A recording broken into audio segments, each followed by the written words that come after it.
예, 본문은 다윗과 대치하던 사울의 왕이 아니죠. 사울 왕의 후손 이스보셋의 어이없는 죽음을 소개하고 있죠. 그렇죠? 인류 역사에서 이런 경우는 굉장히 많습니다. 그렇죠? 왕을 신하가 죽여가지고 뭐 이런 거는 뭐 많습니다.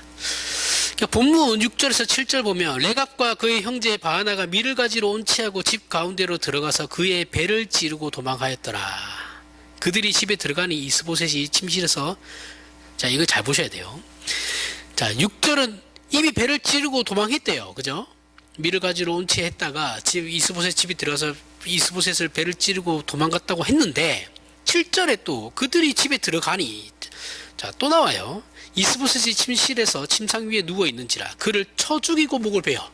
자, 2번 죽여요. 2번. 그죠? 이상하죠? 이런 걸 가지고 이제 진보 신학자나 이런 자유주의 신학자들은 신학은 이거 봐라, 성경은 편집된 거다, 뭐 이렇게 뭐 얘기합니다. 근데 그게 아니고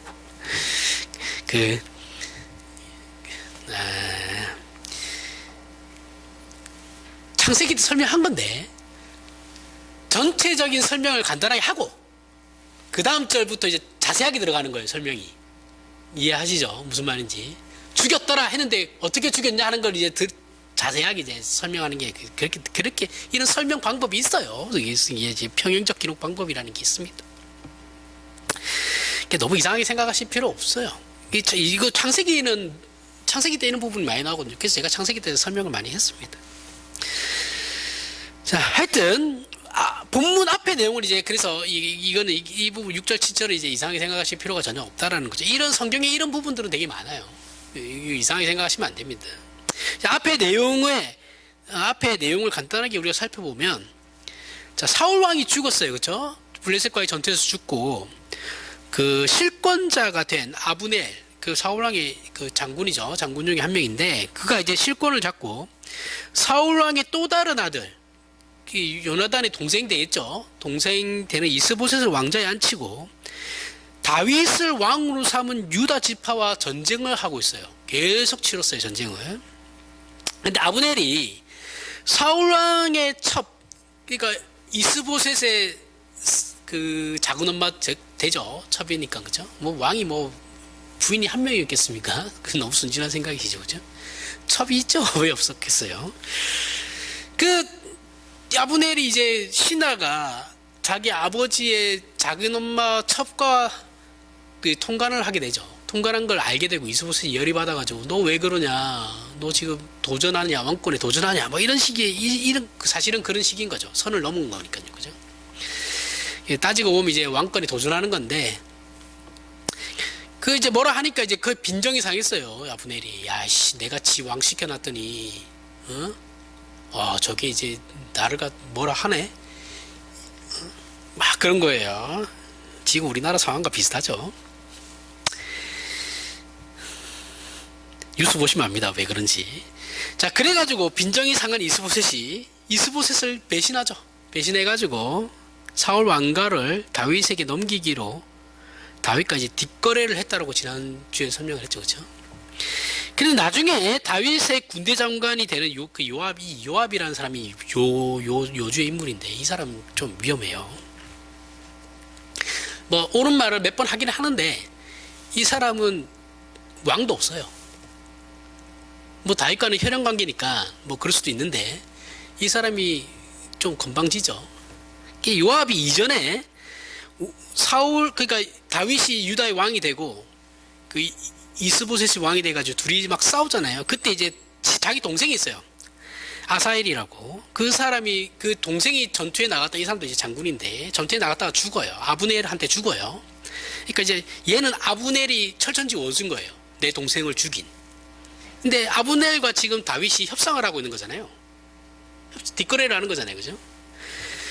뒷거래를 해가지고 이제 아브넬이 미갈도 갖다 주고 다시 돌려보내고 뭐 해가지고 이제 그렇게 이제 마지막 협상을 하고 이제 돌아가는데 지난주에 이제 미갈 데리고 온다 그랬잖아요, 그렇죠? 데리고 왔잖아요.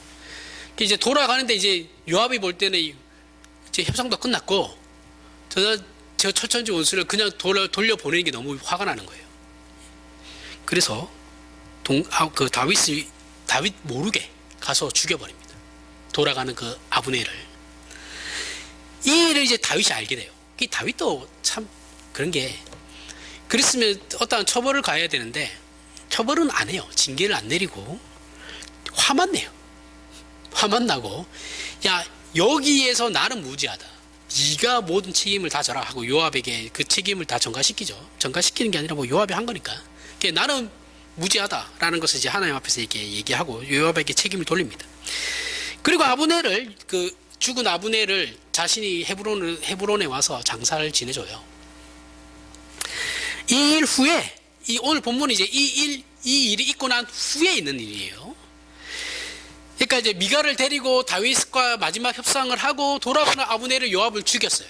요압이 죽이고 장사 지내고, 그 다음 이제 일어난 일이 오늘 이거 이스보셋의 죽음입니다. 뭐 아브넬이 죽었으니까 무서울 게 없죠. 밑에 장군들도 이제 자기 살 길을 살아야 되잖아요. 그죠? 이게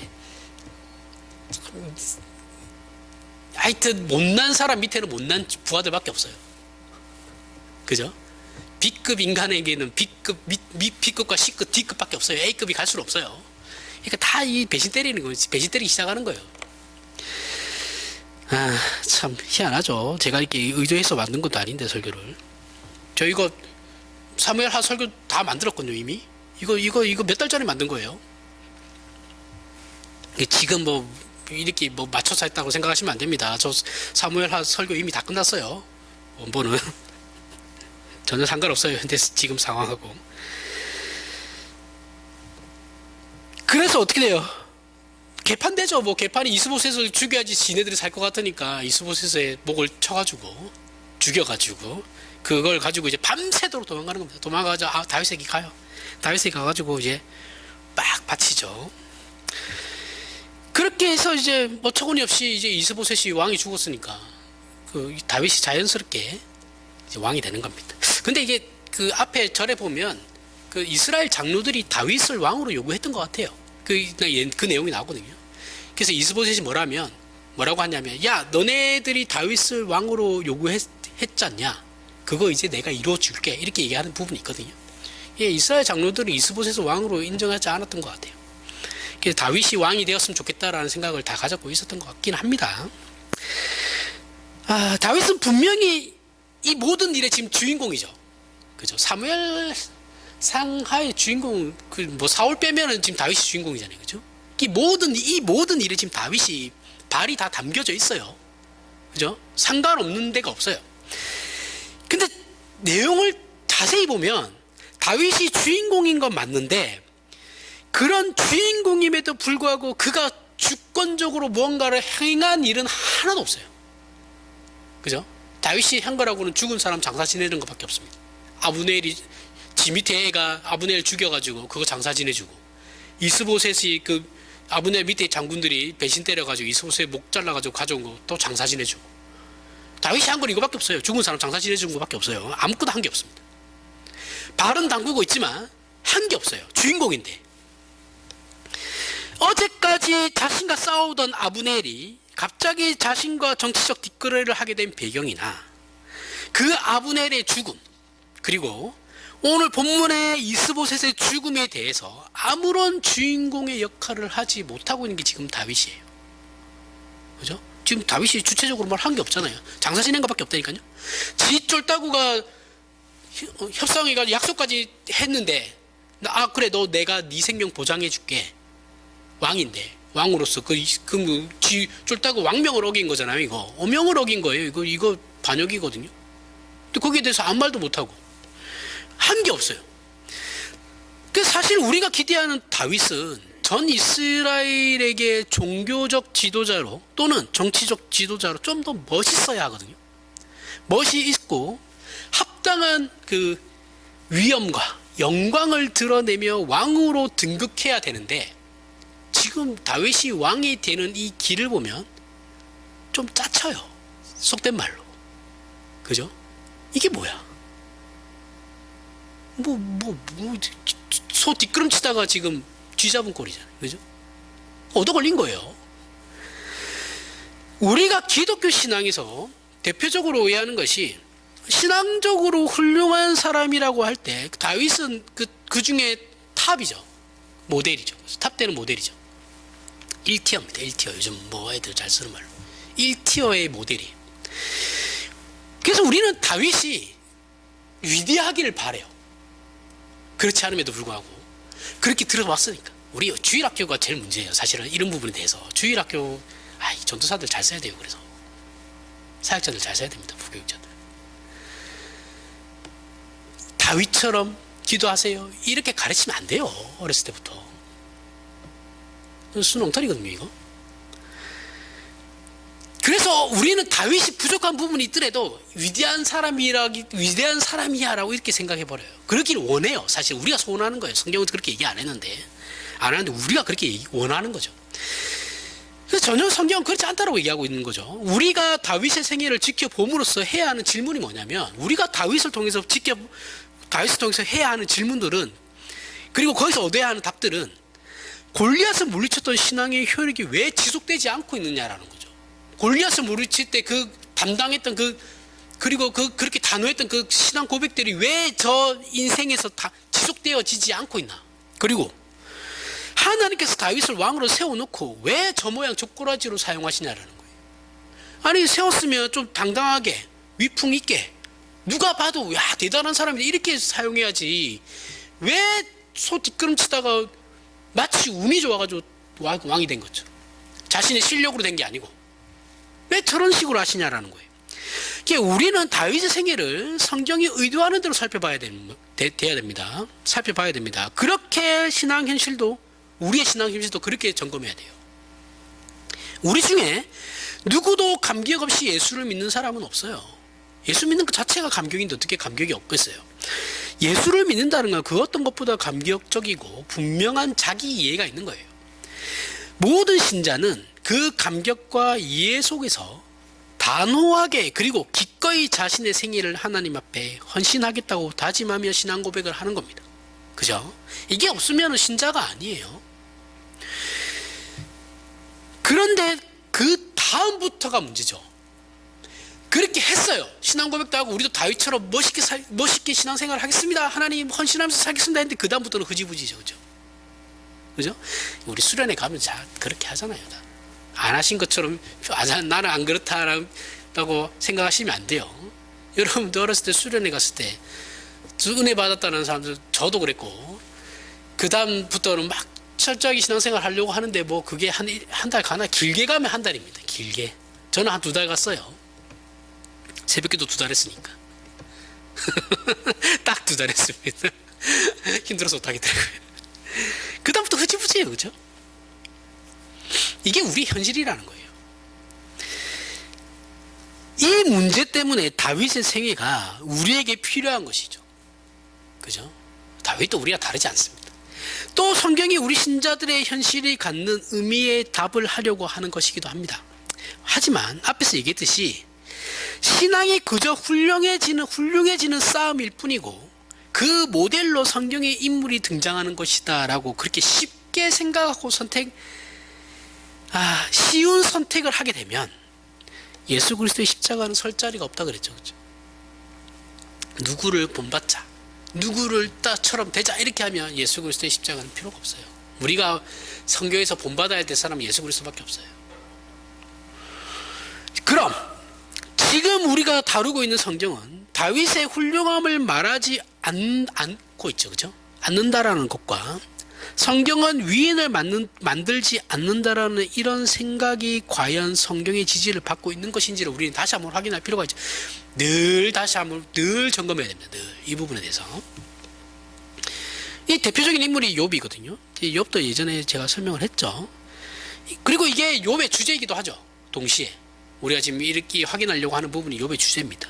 욥에 대해서는 우리가 창세기 때 간단히 살펴봤으니까 그 내용을 다 아는 것을 전제로 해서 설명을 하겠습니다.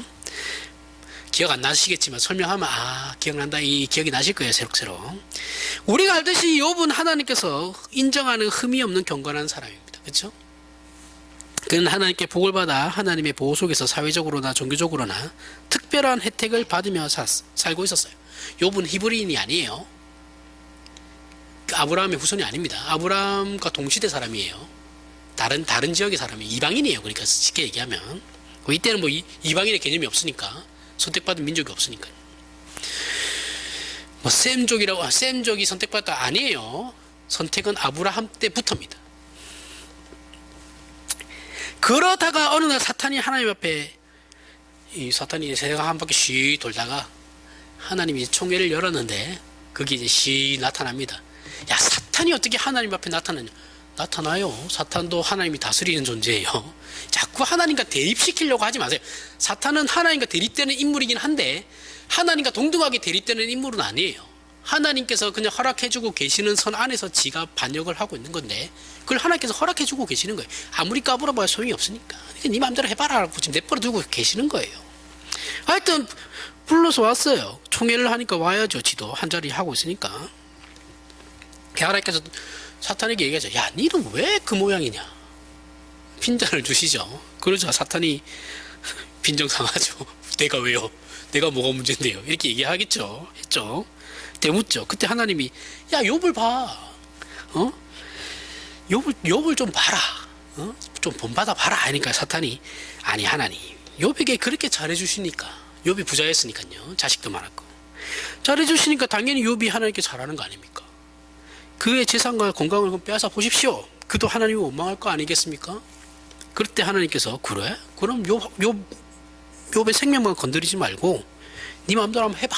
이렇게 되는 거예요. 하나님께서 하나님과 사탄 사이에 어떤 내기가 걸렸어요. 그죠? 우리가 볼 땐 좀 너무하죠. 한 사람이 인생을 걸고 하나님과 사탄이 내기를 걸었어요. 그래서 아무런 힘도 없는 그 고래싸움에 새우등 트진 거죠. 그죠? 욥이 고난을 받게 되는 겁니다. 너무하다는 생각 들죠. 우리 입장에서는.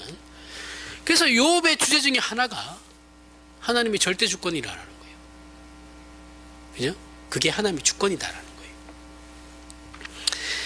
그리고 이 욥을 통해 기독교 경건 또는 신앙이라는 것이 대가와 조건 없이 과연 유지될 수 있는 것인지를 대한 그 중요한 가르침을 주죠. 그렇죠? 대가와 조건이 없는데도 내가 하나님을 향한 신앙을 지킬 수 있는가? 그에 대한 이제 가르침을 주는 겁니다. 이렇게 사탄이 말한 것처럼 잘해주니까 잘하는 거지요. 인과응보. 아니, 주는 게 있으니까 가는 게 있는 거고. 그런 거, 주거니 받거니 하는 거 아니겠습니까? 인지상정이에요. 그럼 인지상정. 이 대답에 대한 답을 찾아가는 건데, 이 답을 찾아가는 과정도 생각보다 재밌죠.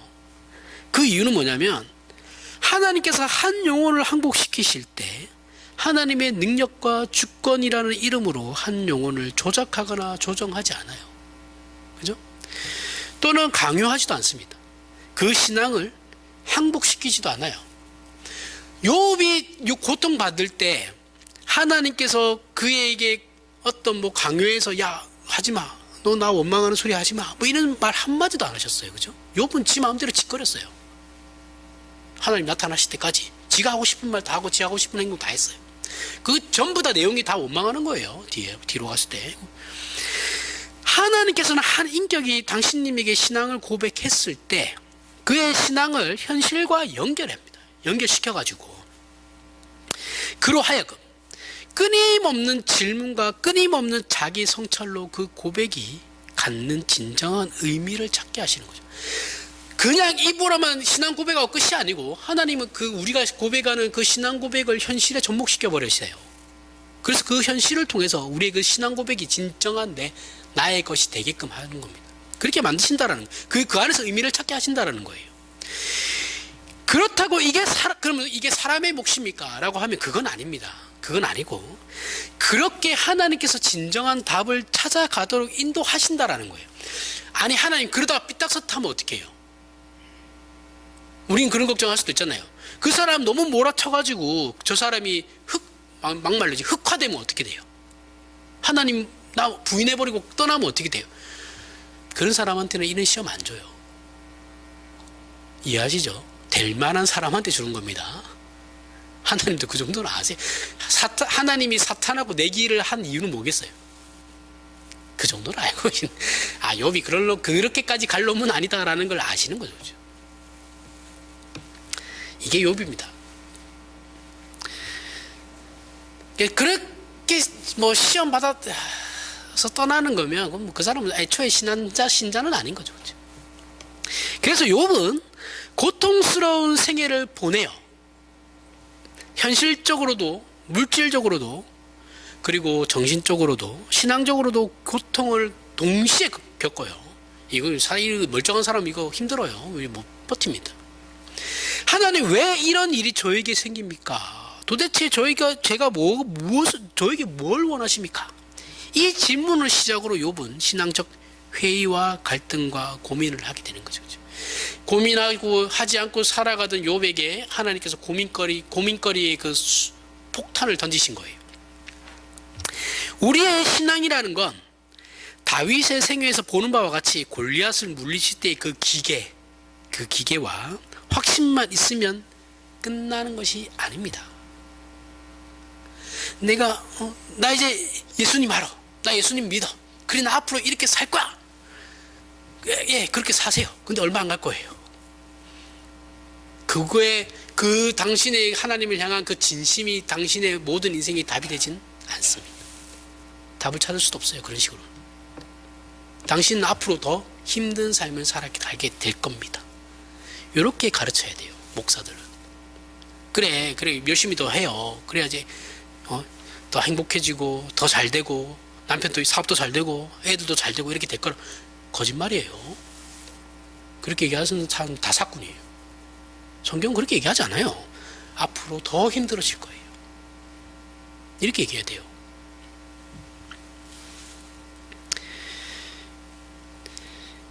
다윗과 우리에게 주어진 그 현실의 문제가 신앙의 기계와 확신만으로 전부 해결되지 않는다라는 걸 인하여서 우리는 어떻게 해요? 자신감이 없어지죠. 자기 확신도 없어지고 우리 자신감도 없어져 버립니다. 본문에서 레갑과 바하나를 죽이는 것으로 다윗 자신의 신앙과 판단을 다윗은 옳고 지금 오늘 본문의 사건에서 레갑과 바하나가 나오죠. 그렇죠? 그 사람들이 이스보셋을 죽인 그 일은 잘못된 일이죠. 그래서 다윗은 이 옳고 그름에 대해서는 분명하게 판단을 하고 저들을 죽여버림으로 말미암아서 신앙적 판단을 해요. 윤리적 판단도 하고 있지만 나머지 부분에 대해 다윗은 사실은 자기도 어떻게 살아야 할지 몰라요. 어떻게 해야 될지 모르고 있어요. 이 성경에 여러 곳에 나옵니다. 자, 우리는 바로 여기 어찌해야 하는지를 모르는 이 부분에 대해서 정말 심도 깊게 알아봐야 되는 거죠. 이건 더 진지하고 더 노력하는 걸로 가는 것이 아니에요. 더 진지하게 그럼 더 노력해보자라 그걸 얘기하는 게 아니에요. 우리의 신앙 고백이 갖는 내용과 진정한 내용과 가치를 하나님께서 요구하시는 수준과 의미로 진전시켜야 하는 거예요. 그러면 내가 더 진지하게 더 진실하게 내 종교 생활을 더 열심히 해보자라 그렇게 얘기하시는 게 아니고 우리가 하나님께서 우리에게 요구하시는 것이 무엇인지에 대해서 그 수준과 그 의미에 대해서 얘기하고 있다는 거예요. 그 방향으로 나아가야 된다는 겁니다. 그 부분을 진전시키기 위해서 하나님께서 이렇게 하신다는 거예요. 마가복음 10장 35절부터 45절까지 세베대의 아들 야고보와 요한이 주께 나와 여짜오되 선생님이여 무엇이든지 우리가 구하는 바를 우리에게 하여 주시기를 원하옵나이다. 이르시되 너희에게 무엇을 하여 주기를 원하느냐 여짜오되 주의 영광 위에서 우리를 하나는 주의 우편에 하나는 좌편에 앉게 하여 주시옵소서. 예수께서 이르시되 너희는 너희가 구하는 것을 알지 못하는도다. 내가 마시는 잔을 너희가 마실 수 있으며 내가 받는 세례를 너희가 받을 수 있느냐. 그들이 말하되 할 수 있나이다. 예수께서 이르시되 너희는 내가 마시는 잔을 마시면 내가 받는 세례를 받으려니와 내 좌우편에 앉는 것은 내가 줄 것이 아니라 누구를 위하여 준비되었든지 그들이 얻을 것이니라. 열 제자가 듣고 야고보와 요한에 대하여 화를 내거늘 예수께서 불러다가 이르시되 이방인의 집권자들이 그들을 임의로 주관하고 그 고관들이 그들에게 권세를 부리는 줄을 너희가 알거니와 너희 중에는 그렇지 않을지니 너희 중에 누구든지 크고자 하는 자는 너희를 섬기는 자가 되고 너희 중에 누구든지 으뜸이 되고자 하는 자는 모든 사람의 종이 되어야 하리라. 인자가 온 것은 섬김을 받으려 함이 아니라 도리어 섬기려 하고 자기 목숨을 많은 사람에 대속물로 주려 함이니라. 자, 다 아시는 내용이죠, 그죠? 야고보와 요한이 예수께 이렇게 말을 하죠. 우리는 세상의 모든 것을 포기하고 주님을 따랐습니다. 그렇게 헌신한 거 예수님 다 아시지 않습니까? 그러니 하나는 우의정에, 하나는 좌의정에 그 자리로 우리에게 보상을 해 주십시오. 요한은 막내예요. 제자 중에. 시건방이죠. 그죠? 요한이 거의 막내급이에요. 나이가 제일 어렸어요. 그래서 예수께서 그래? 그럼 너희가 내가 마시는 잔을 마실 수 있냐? 내가 받는 세례를 너희가 받을 수 있느냐? 이렇게 물어보십니다. 이 말씀은 강한 부정이에요. 안 된다라는 거예요. 너희는 내가 마시는 잔을 마실 수 없고 너희는 내가 받는 세례를 받을 수 없기 때문에 너희가 요구하는 건 얻을 수 없다. 이 말씀이시거든요. 그런데 여기서 마시는 잔과 받는 세례는 십자가를 의미하는 겁니다. 이 십자가는 죽을 수밖에 없는 인생을 죽음에서 영생으로 반전시키는 하나님의 구원이죠. 그죠? 사람은 죽는다고 해서 저 사람 내가 죽는다고 해서 우리 아내가 구원받는 게 아니에요. 그죠? 그렇게 되지 않아요. 같은 죄인인데 뭘 등가 교환이 안 되잖아요. 이게 같은 죄인이잖아요. 내가 죽는다고 해서 저 사람이 죄가 사해질 리가 없죠. 그죠? 내가 죄가 없어야 돼요. 내가 저 사람 죄를 대신해서 지어야지 저 사람이 죄가 없어지는 거지. 나도 죄인이고 지도 죄인인데 누가 누구를 지금 구원시킬 수 있겠어요? 안 돼요. 이거는 예수 그리스도밖에 할 수 없는 사역이에요. 그리고 구원입니다. 이건 아무도 대신할 수 없고 흉내 낼 수도 없어요. 같은 고난을, 그리고 우리가 예수 그리스도와 같은 고난을 받을 수도 없어요. 이거는 예수님만 받는 고난입니다. 우리는 그런 거 못해요. 예수께서 이렇게 강한 부정으로 말씀하셨는데 이렇게 얘기하면은 이렇게 알아들어야 되는데 이 무식한 제자들은 또 몰라요. 뭘 알겠어요. 배우지도 못한 사람들인데 모릅니다. 할 수 있다고 해요. 할 수 있는데요. 저도 할 수 있습니다. 근데 뜻밖에도 예수님의 대답이 뭐예요? 너희는 내가 마시는 잔을 마시고 내가 받을 세대를 받을 거다 라고 말씀하시는 거거든요. 강한 부정으로 말씀하셨는데 그래 너희도 할 수 있을 거다 라고 말씀하고 계세요. 이상하죠. 분명히 예수 그리스도만이 하실 수 있는 그 십자가 사역은 제자들은 할 수 없어요. 없는데 예수께서 할 수 있다라고 말씀하신 이유는 예수께서 앞으로 그 십자가를 통해서 만들어 가실 그 반전의 그 구원을 제자들이 참여하게 될 거다라는 것을 말하는 거예요. 그러니까 예수께서 이루신 구원을 우리는 할 수는 없어요. 예수께서 하실 그 구원 사역을 우리는 할 수 없는데 우리는 누구를 살려낼 수 없어요. 하지만 예수 안의 복음이 우리를 통해서 예수 그리스도께 하나님께서 이제는 예수 그리스도의 십자가를 통해서 우리를 통해서 증거되듯이 예수께서 반전시켜 놓은 그 영생을 우리가 얻듯이 그분께서 열어놓은 그 길, 그 안에서 이루어진 구원은 전부 우리들의 것이 되는 겁니다. 그죠? 그런 차원에서 제자들은 이제 예수께서 마시는 잔과 세례에 동참할 수 있게 돼요. 근데 이거는 예수 그리스도의 십자가 사역이 끝난 뒤입니다. 뒤에 가능한 거예요. 예수 그리스도의 십자가 사역을 제자들이 할 수 있다라는 의미가 아니고 너희가 할 수 있는데 내가 이 사역을 마치고 난 뒤에 결과적으로 동참하게 될 거다. 내가 십자가에서 죽고 부활한 뒤에 그 뒤에 그 결론에서 너희가 함께 동참하게 될 거다라는 말씀입니다. 저는 어렸을 때 이 말씀이 이해가 안 갔거든요. 도대체 이게 뭔 말이야? 그런 내용이에요. 예수 그리스도께서 하실 수 있는 일을 하시고 다른 사람들 하지 못해요. 그 결과를 얻게 되는 것에 너희들이 동참하게 될 거다라는 것을 예수님께서 이렇게 대답하시는 겁니다. 이 길로 인해서 세상의 질서에서 다른 세계의 질서로 가게 되는 거예요.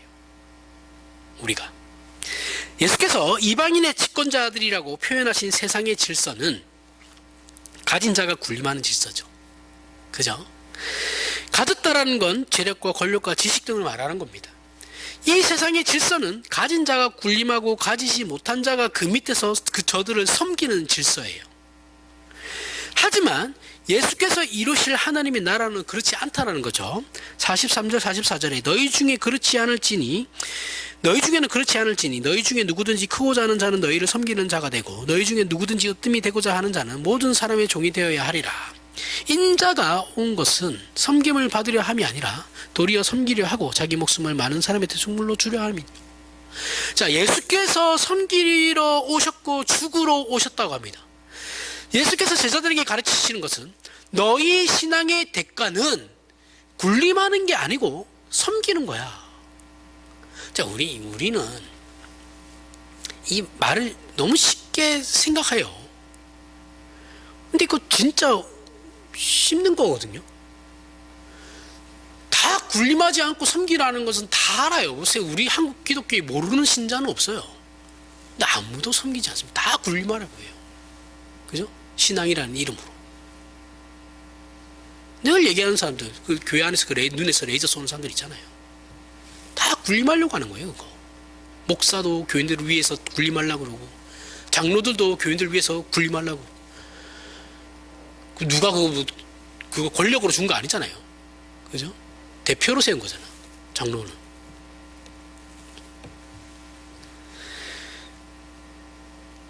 섬긴다라는 말을 몰라요. 무슨 말인지. 진짜 죄송한데 신앙의 수준이 바닥을 쳐가지고 저 밑에 지하실에 지하 한 10층에 들어가 있습니다. 한국교 수준. 우리가 예수를 믿는 문제에서 현실적인 좌절을 겪게 되는 부분이 이 부분이죠. 그죠? 우리는 이제 예수를 믿어 하나님이 누구신지를 알고 세상을 섬기며 땅끝까지 복음을 전하러 갈 테니 우리에게 건강을 주시고 지혜도 주시고 물질을 주시고 기회도 주십시오. 요거잖아요. 그죠? 하나님이 일할 건데 이제부터 내가 하나님이 일을 할 건데 하나님 돈을 주세요. 건강도 주세요. 건강해야 하나님의 일도 하는 거 아니겠습니까? 뭐 이런 말도 안 되는 이런 명분들을 내세우죠. 그죠? 이것은 우리가 어떻게 세상을 섬길 것인지를 알 수 있죠. 아, 저 사람이 저런 걸 기도하고 저런 걸 요구하는 거 보니까 제 사람이 어떻게 세상에서 신앙으로 세상 사람들을 섬기려고 하는지 알겠다. 요런 느낌이 오죠. 빡. 기도 제목만 봐도 알아요. 우리는 우리가 가진 걸 나누는 것으로 섬기겠다라는 거죠. 이런 사람들의 생각은 하나님, 내가 곳간에서 인심나는 거잖아요. 예? 내 곳간을 채워줘야 나눌 게 있는 거 아니겠습니까? 근데 성경은 그게 아니다라고 얘기하고 있는 거거든요. 군림하여 섬기겠다라는 거예요. 이거는 내가 너보다 다 더 가졌으니까 내가 좀 나눠줄게. 여기서는 중요한 건 내가입니다. 내가. 하지만 성경이 우리에게 가르치는 건 가진 것으로 섬기는 것이 아니다라는 거예요. 야, 그 사람 밑에 들어가라는 거예요. 이해하세요? 실질적으로 뭐 그 사람 밑에 들어가서 이게 아니고 그를 섬기는 자로 서라는 거예요. 히브리서 5장 7절에서부터 10절. 그는 육체에 계실 때에 자기를 죽음에서 능히 구원하실 이에게 심한 통곡과 눈물로 간구와 소원을 올렸고 그의 경건하심으로 말미암아 들으심을 얻었느니라. 그가 아들이시면서도 받으신 고난으로 순종함을 배워서 온전하게 되었은즉 자기에게 순종하는 모든 자에게 영원한 구원의 근원이 되시고 하나님께 멜기세덱의 반차를 따른 대제사장이라 칭함을 받으셨느니라.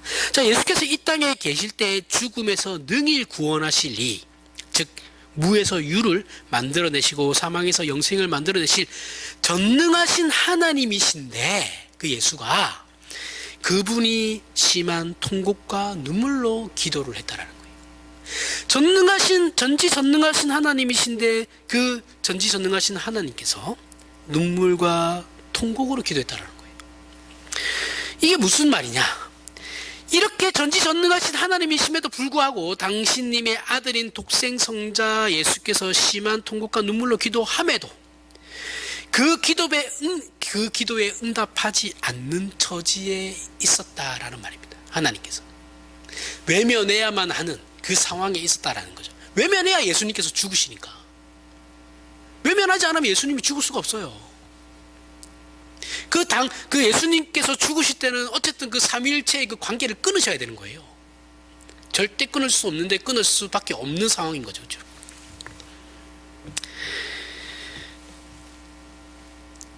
그 고난의 자리, 억울한 자리에 그 하나님의 아들을 보내신 거예요.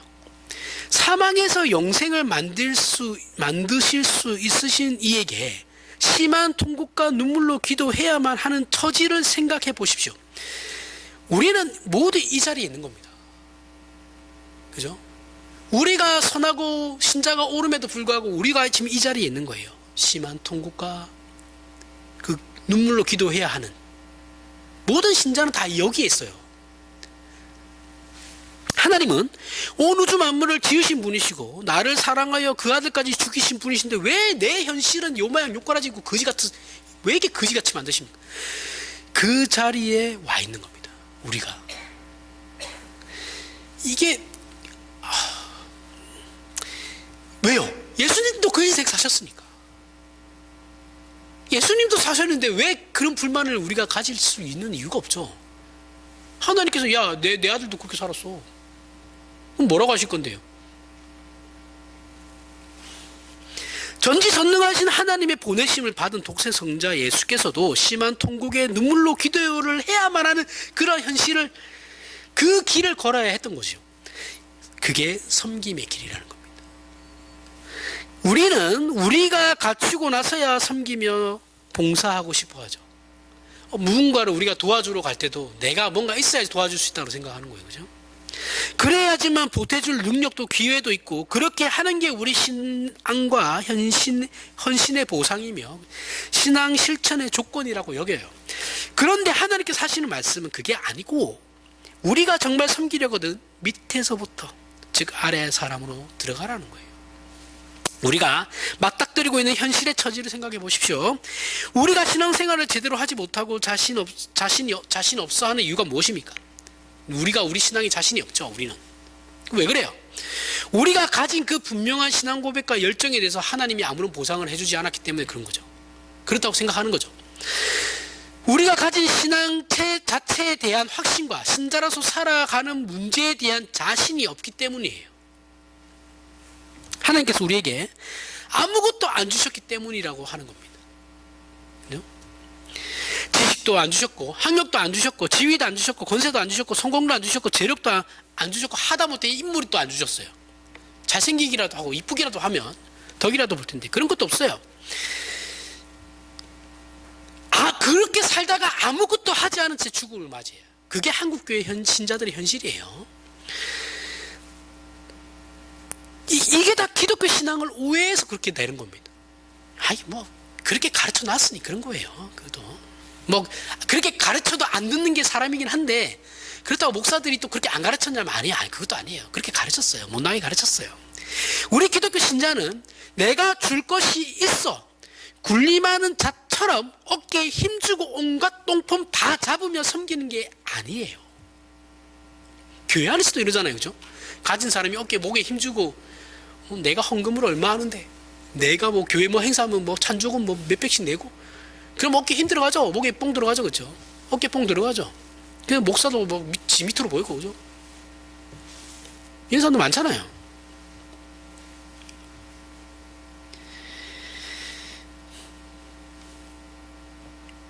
그렇게 똥폼 잡으면 망합니다. 진짜. 우리는 어떤 존재처럼 교회 안에서도 세상에도 섬겨야 하느냐 하면 양털 깎는 거 보셨어요? 목동들이 양털 깎을 때 양들을 딱 잡아가지고 한 방에 뒤집어 버리거든요. 이거 어설프면 뒷발 차입니다. 좀 강하게 해야 돼요. 양은 한번 뒤집으면 가만히 있는데요. 이 사람이 나보다 세구나라고 생각하기 시작하면 그때부터는 가만히 있는데요.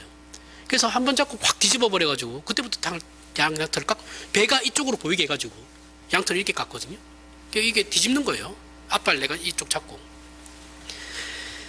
그때 양이 잠잠하거든요. 진짜 아무것도 안 합니다. 미동도 안 해요. 가만히 있습니다. 제대로 못 깎는 사람이 있으면 이제 아프니까 발버둥 치는데 베테랑은 그런 거 없어요. 그냥 쭉 다 밀어버립니다. 한 마리 깎는 게 2분밖에 안 걸려요. 가만히 있거든요. 잠잠한 양처럼 그렇게 섬겨야 된다는 그 자세로. 우리 신자는 조롱과 오해와 멸시 속에서 죽어가는 존재예요. 그런데 우리는 그렇게 잘난 척을 하며 스포트라이트를 받으려고 섬기죠. 그죠? 그러니 섬겨야 하는 대상은 쳐다보지도 않고 우리는 누구를 봅니까? 광경을 보죠.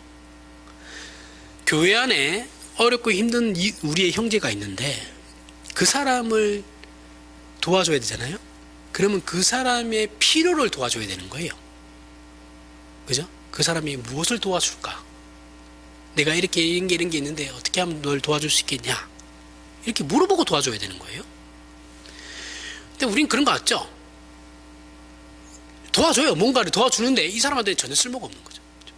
그리고 우리는 그 도와줘야 되는 그 대상에게 관심을 쏟는 게 아니고 네 옆 사람들이 나를 내가 이 도와주는 이 행위로 이 사람들이 다른 사람들이 나를 어떻게 생각할까? 거기에 생각하죠.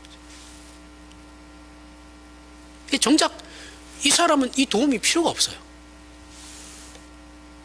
그런 거 엄청 많아요. 그게 배려가 없는 겁니다. 우리나라 사람들이 이게 되게 심하거든요. 물론 이게 정의라는 이름 안에 이런 게 들어가기도 하는데 꼭 나쁘다라고 얘기할 수는 없는데 누군가를 도와주고 싶으면 그 사람의 필요를 빨리 눈치가 빨라서 채든지 물어보든지 이렇게 해야 배려가 되는 건데 내가 이 정도 직장 가면 그렇지 상사들이 야 내가 너네들한테 얼마나 잘해줬는데 내가 너네들한테 밥도 얼마나 많이 누가 밥 사달라고 했냐고 그냥 정시에 퇴근시켜달라고 이게 밑에 사람들이 원하는 걸 수도 있죠. 근데 지는 지 나름대로 그걸 베풀었다는 거야. 밥도 사주고 회식도 자주 하고. 근데 밑에 사람들 그걸 원하는 게 아니거든요. 그래놓고 자기가 섬겼다라고 생각하는 거죠. 그죠? 아래 사람들을 그걸 내가 뭐 많이 도와줬다. 근데 밑에 사람들이 전혀 그렇게 생각 안 하거든요. 도움을 줄 때도 상대방에게 관심을 쏟아야 되는 거예요. 한국 교회는 이게 안 돼요.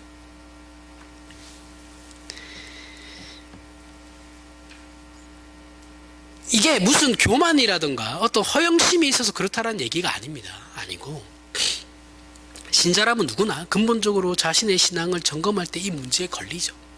그죠? 안 걸리는 사람 없어요. 다 걸립니다. 성경은 그렇게 말하지 않는데 스스로 오해해서 하나님께서 나에게 아무것도 안 주시는 걸 보니 나는 아무것도 아닌가 보다. 내 진심은 하나님께 일납되지 않나 보다라고 생각해버리는 거예요. 이게 문제예요. 다윗도 우리와 동일하게 이게 뭔가 내 삶은 내 인생은 이게 뭐야 라고 고민하고 있거든요. 우리의 생애를 다윗의 생애에 비추어 보면서 또 예수께서 하신 이 말씀을 보면서 우리는 확실히 우리의 인생이 하나님께 받아들여졌다라는 걸 깨달아야 돼요. 내가 예수를 믿어서 신자가 된 뒤부터 내 삶이 안 풀리잖아요? 힘들잖아요? 그러면 내 인생이 하나님께 받아들여졌구나라고 생각하시면 돼요. 그리고 다른 곳이 아닌 지금 저와 여러분이 서 있는 그 자리, 그 맡겨진 일에서 하나님의 사람으로 존재해야 한다는 걸 깨달아야 하는 겁니다. 신자의 현실에서 이것보다 중요한 건 없어요. 우리 신자들 한 사람 한 사람에게 그 아들을 보내심으로 허락하시고 그 아들로 인하여 영광을 받으시듯이 하나님께서 우리를 통하여 영광을 받으시기 위하여 각자에게 세워놓은 자리이고 조건이면서 자격입니다. 신자가 이것을 놓치면 기적도 없고 믿음도 없으며 기쁨도 없어요. 그죠? 그런데 한국교회는 이걸 놓치고 있으니까 다른 데서 대가를 찾으려고 하죠. 그러면 안 된다라는 겁니다. 마태복음 6장 33절에 그런즉 너희는 먼저 그의 나라와 그의 일을 구하라. 그리하면 이 모든 것은 너희에게 더하시리라. 너희는 먼저 그의 나라와 그의 의를 구하라. 이 말씀, 구하라가 어떤 말씀 중에 나오는 것이냐 하면 공중의 새를 봐라. 들풀의 백합화가 어떻게 자라는지 생각해 봐라. 오늘 있다가 내일 아궁이에 던져지는 들풀도 하나님께서 이렇게 입히시거든. 하물며 너희일까 보냐 믿음이 작은 자들아. 여기에 결과로 너희는 먼저 그의 나라와 그의 의를 구하라가 나오는 거죠. 이건 의식주 문제를 해결해 주겠다라는 게 아니에요. 그게 아니고 먹고 사는 문제로 고민하지 말고 먼저 그의 나라와 그의 의를 구하라는, 그게 신자다라는 거예요. 그런데 오늘 본문의 이 말씀을 연결하면 우리는 여기서 한 걸음 더 나아가야 돼요. 그런 의식주가 넉넉해야 신자로 살 수 있고 봉사하며 섬길 수 있는 게 아니다라는 것을 다시 한번 확인해야 된다는 거죠. 신자로서 우리가 서 있는 그 자리에서 순종하는 것이 우리의 믿음입니다. 믿음이고 하나님의 뜻이 내가 지금 서 있는 그 자리에서 펼쳐지는 것이라는 걸 확인할 수 있는 거예요. 나는 가정주부인데요. 저는 사회생활 안 하는데요. 상관없어요. 그 가정이라는 그 자리, 엄마로서의 그 자리, 아내로서의 그 자리에서 신자로서 살면 되는 거고, 남편은 사회와 가정의 양다리를 거치고 있죠. 그렇죠? 그리고 그 사회에서 하는 신자로서의 삶을 살고 가정에 오면 신자로서의 가정의 삶을 살아야 되는 거죠.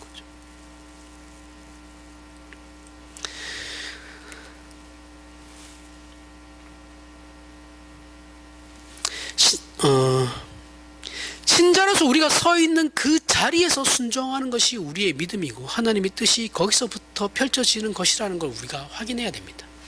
먼저 그의 나라와 그의 의를 구하라는 건 가장 사소하고 아무도 눈여겨보지 않는 외딴 곳에, 그리고 구석지고 감춰진 곳에서 할 수 있는 일이에요. 그죠? 우리가 이 말씀에 순종하는 문제에 있어서 하나님께 그렇게 요구하는 지식, 학력, 지위, 권세, 성공, 재력 등과 같은 것들은 아무런 의미가 없어요. 소용도 없죠. 내가 가정주부인데 거기에 지식, 학력, 성공, 재력이 무슨 의미가 있죠? 내가 비하하는 건 아닙니다.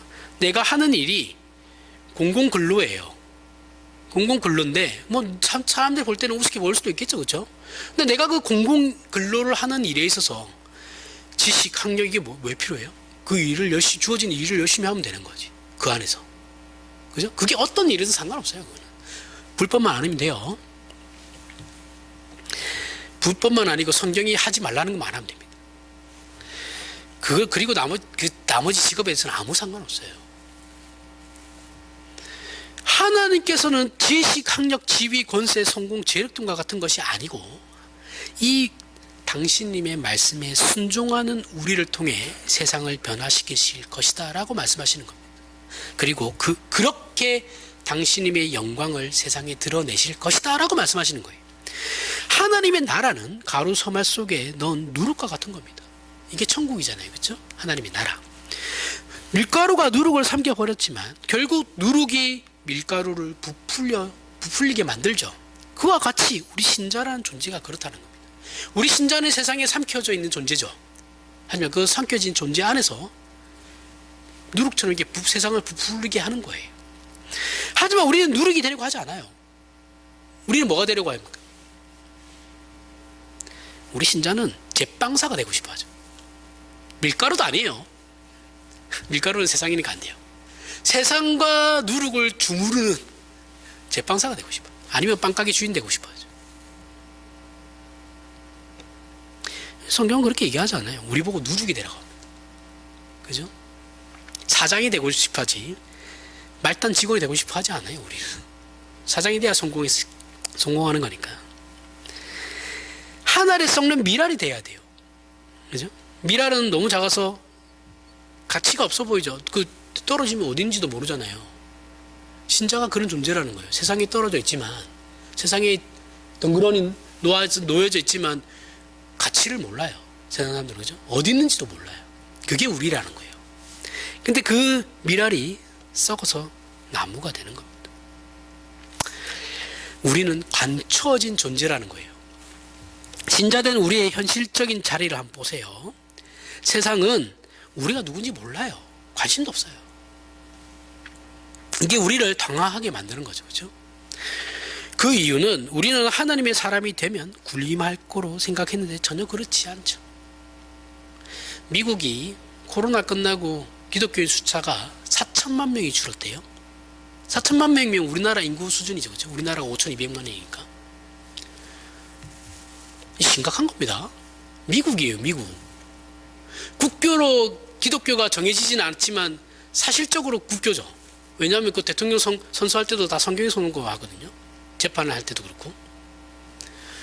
그러니까 사실 국교화 되는 게 싫어가지고 청교도가 미국으로 들어간 건데, 뭐 어쨌든 간에 그렇게 국교화 있는 건 아니지만 종교의 자유라고 분명히 얘기하고 있지만 주류 사회는 기독교죠, 그렇죠? 근데 그게 지금 몇 년 만에 4천만 명이 떠났대요, 교회를. 얼마나 엉터리로 가르쳤으면 그렇겠어요. 미국 너무 좋아하지 마세요, 미국 기독교 그런 거. 순 엉터리예요, 쟤네들도. 제대로 가르친 사람 별로 없습니다, 미국도.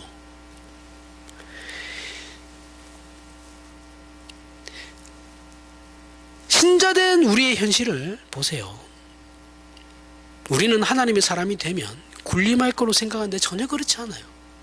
우리의 현실이 바뀌지가 않아요. 우리는 그의 나라와 그의 일을 우리가 서 있는 그 자리에서 순종함으로 이루는 거예요. 그게 어떤 자리든 상관없어요. 학생이면 학생, 주부면 주부, 사회에 일하는 사람이 그 사회의 구성원이에요. 그것이 성경이 말하는 섬김입니다. 그 순종은 우리에게 허락된 현재의 지위와 형편과 자격과 위치에서 그냥 하면 돼요.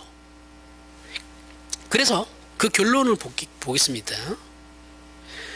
그러면 어떻게 이 순종을 하게 됐을 때 어떻게 되냐? 먼저 그의 나라와 그의 일을 구해서 내가 서 있는 그 위치에서 순종을 하게 되면 이런 결과가 일어난대요. 그러므로 내일 일을 위하여 염려하지 말라. 내일 일은 내일이 염려할 것이요 한날의 괴로움은 그날의 족하니라. 한날의 괴로움, 예수께서는 그의 나라와 그의 일을 구하는 것을 괴로움이라고 표현하고 있어요. 그죠? 예수님 분명히 얘기하고 있잖아요. 괴롭다, 힘들다. 그 이유는 뭐예요? 이 일이 세상적인 가치로 자랑스럽게 영광되고 멋있는 일이 아니다라는 말씀이에요. 그죠? 너네들이 생각하는 것만큼 세상이 알아주지 않아. 힘들 거야, 괴로울 거야. 세상에서 볼 때는 있는 것 같기도 하고 없는 것 같기도 한 존재일 거야. 있으나 마나한 사람으로 생각할 수도 있어. 요즘은 기독교인들이 사회 악이라고 그러죠. 그런 대접을 받는다라는 거예요. 아무런 관심도 받지 못하는 자리를 지키는 것이기 때문에 그래요. 우리가 세상에서 볼 때는 가치가 없다고 생각하는 자리에 있는 거니까. 여러분이 알고 봐왔던 기독교 신자들 다 만사형통했습니까? 여러분들 주변에 기독교 신자들 있을 거 아니에요. 나 말고도. 그죠? 그 사람들 다 만사형통 하던가요? 그들은 기도하면 다 이루어지던가요? 건강해지던가요? 자, 만약 이게 맞다면 그럼 예배당에 올 때 저처럼 안경 끼고 오면 안 돼요.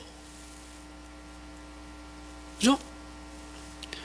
노안이 왜 오겠어요? 기도하면 다 들어주시는 하나님인데 하나님 노안 안 오게 해주세요.